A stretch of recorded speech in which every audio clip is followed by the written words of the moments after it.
Well, hello, it's Dr. Scott introducing the module number 8, which is going to be about Sandeep Roy's novel Don't Let Him Know, which is a wonderful mix of American culture and South Asian Indian culture, written by a local Bay Area author. He did grow up in India, but then came of age here in the United States, just like some of the characters in his book.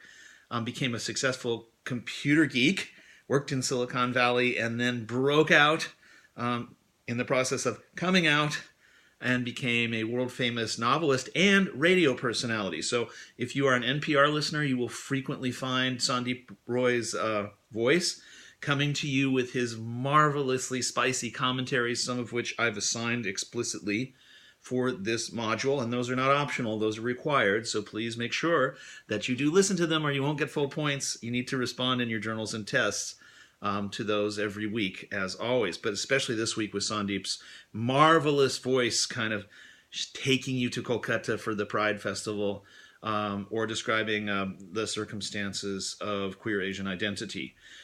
I also wanted to remind you that South Asian diaspora is vast in its both chronological and geographical extent. I chose this place to stand because here we go. Here and here are some symbols of that diaspora that go back thousands of years in Indonesia, which is thousands of miles away from South Asia. So the Hindu diaspora is vast.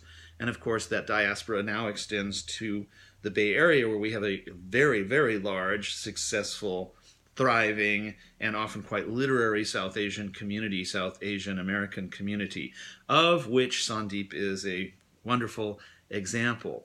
But in terms of early encounters with Indian culture, when Westerners first began traveling to India and writing back about it, they were constantly shocked at the overwhelming number of graphic sexual symbols in the Hindu religion.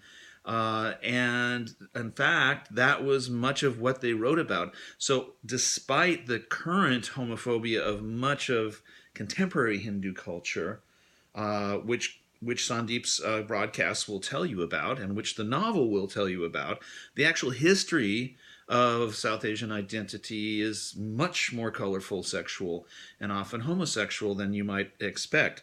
For example, the Tantra, which is a form of Hindu spiritual worship that uses sexual symbols, as you can see here from the cover of this book, extensively and explicitly. In the famous Kama Sutra, which was early translated into English, describing various sexual positions, was actually a spiritual guide to a spiritual form of sexuality. And there are plenty of pages in this book that I could show you that give very graphic depictions, in this case, of heterosexual intercourse, as well as homosexual intercourse, in again, quite explicit form. So I don't want you to falsely stereotype the whole history, vast, incomprehensibly vast, 5,000-year history of Indian spirituality, sexuality, and culture, based only on the little slice that you get from Sandeep's book, although it's a wonderful, spicy, masala spicy slice of the culture that extends directly right here into our very own Bay Area. I'll just conclude by saying that Sandeep has been to campus many times as a guest speaker. He is a faculty favorite, a student favorite, and somebody whose sense of humor comes across just as well in person as it does in the NPR broadcast that you'll be listening to.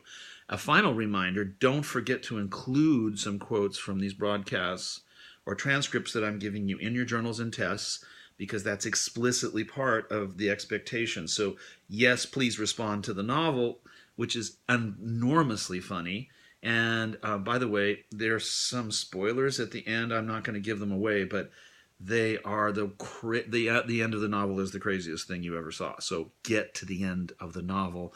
I'll look forward to reading about that when you get to the tests.